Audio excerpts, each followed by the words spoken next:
როგორც ხდებიან ისინი, ვინც მიიჩნევს, რომ ჰოლოკოსტი წარსულს ეკუთვნის, რომ ჩვენს დღევანდელ რეალობაში გენოციდი შეუძლებელია, რომ არ შეიძლება არსებობდეს განადგურებისკენ მოწოდებები და არც ისეთი სიძულვილი გაჩნდება, რომელიც ხალხის არსებობას დაემუქრება. ირანის საფრთხე ჩვენს თვალწინ, მთელი მსოფლიოს თვალწინ იზრდებოდა, თითქმის ყოველგვარი წინააღმდეგობის გარეშე. ჩვენ არაერთხელ გავაფრთხილეთ, რომ ბირთვული საფრთხე ეგზისტენციურ საფრთხეს წარმოადგენს. ჩვენ არაერთხელ გავაფრთხილეთ ბალისტიკური რაკეტების რაოდენობის შესახებ, რომლებიც ისრაელის მოქალაქეებს მთელ ქვეყანაში ემუქრება და იმ საფრთხის შესახებ, რომელსაც ირანის რეჟიმი ჩვენთვის წარმოადგენს. და ბოლოს, ჩვენი ბედი საკუთარ ხელში ავიღეთ და ორ აუცილებელ ომში შევედით. ლომის გრიალის ომში ისრაელის თავდაცვის ძალებმა მოსადის მხარდაჭერით უპრეცედენტო შეტევა განახორციელეს, რომელმაც ირანის რეჟიმს მძიმე დარტყმა მიაყენა.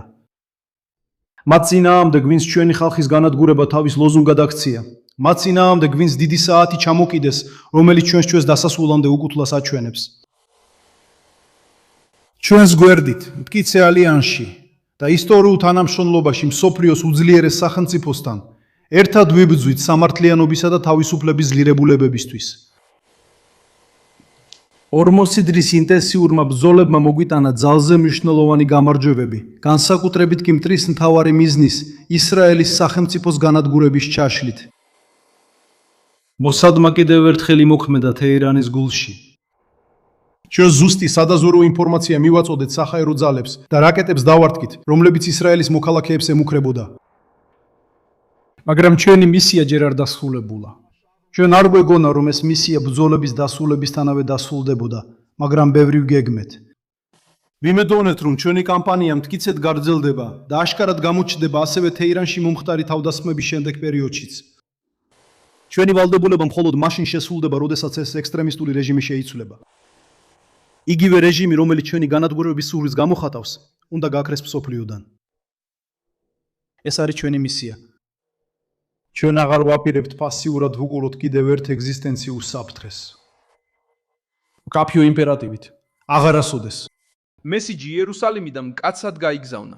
ამ სამშაბათს 2026 წლის 14 აპრილს მოსადის ხელმძღვანელმა დავით ბარნეამ მკაფიოდ განაცხადა, რომ ირანის წინააღმდეგ ოპერაცია ბომბგდამშენებით არ დასრულებულა და საბოლოო მიზანი კვლავ ირანის რეჟიმის დამხობაა.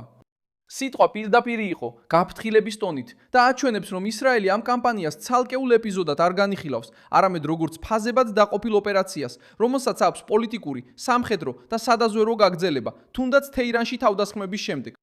რაც პრაქტიკაში მოხდა, იყო სტრატეგიული ხაზის საჯარო დადასტურება. ბარნეამ განაცხადა, რომ მისია ზუსტად იმ მომენტში არ დასრულდება, როცა ბრძოლები შემცირდება.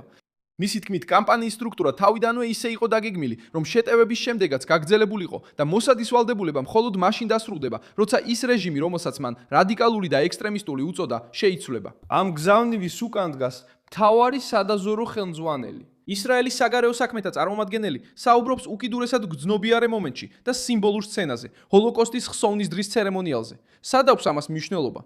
მნიშვნელოვანია, რადგან ეს განცხადება არ გაკეთებულა დახურულ ტექნიკურ დებატზე, არამედ საჯაროდ ისტორიული და პოლიტიკური დატვირთვით. ირანული საფრთხის ისრაელისთვის ეგზისტენციალურ რისკთან დაკავშირებით, ბარნია ცდილობდა ეჩვენებინა, რომ ისრაელის სახელმწიფოსთვის პრობლემა მხოლოდ სამხედრო არ არის. პრეზიდენტობა გრძელვადიანი საფრთხეა, რომელიც მოითხოვს მუდმივ მოქმედებას და არა მხოლოდ საგანგებო რეაგირებას. როგორ აღწერეს ეს სტრატეგია? გადაზიდული დაზვერვის, ოპერაციების, ირანის ტერიტორიაზე და პირდაპირ მხარდაჭერის კომბინაციით საჰაერო ძალების თავდასხმებზე.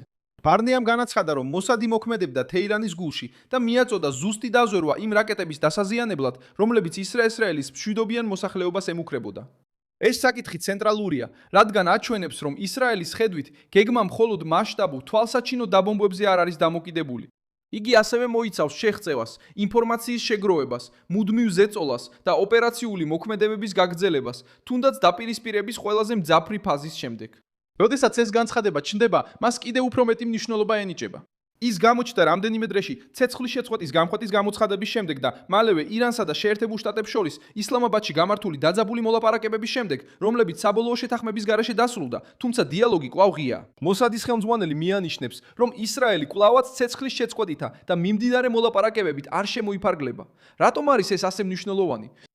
რადგან ეს განცხადება უარყოფს ნებისმიერ მოსაზრებას, თითქოს ისრაელი კმაყოფილია მხოლოდ ირანის სამხედრო სტრუქტურის ცალკეული დაზიანებებით, გზავნილი სხვა. სტრატეგიული მიზანი კვლავ ძალაშია. ბარნეას ხედვით საკმარისი არ არის ირანის თავდასხმის შესაძლებლობის შემცირება მხოლოდ რამდენიმე დღით ან კვირით. მიზანი არის ის, რომ საფრთხე აღარ გაიზარდოს და მისთვის ეს მხოლოდ რეჟიმის შეცვლით მიიღწევა. სწორედ ამიტომ აქვს ამ განცხადებას ასეთი დიდი გამოხმაურება. ის ირანის წინააღმდეგ კამპანიას ღია და ხანგრძლივ დაპირისპირებად აქცევს, სწრაფი დასრულების დაპირების გარეშე. ეს განცხადება ასევე გვეხმარება გავიგოთ ის ატმოსფერო, რაც ისრაელშია. ამ სამშაბათს გამოქვეყნებული რეპორტაჟები აჩვენებს, რომ ომი უკვე 6 კვირაზე მეტია გრძელდება და გადამწყვეტი შედეგი ჯერ არ მიუღია, მიუხედავად გამოყენებული ცეცხლის ძალისა.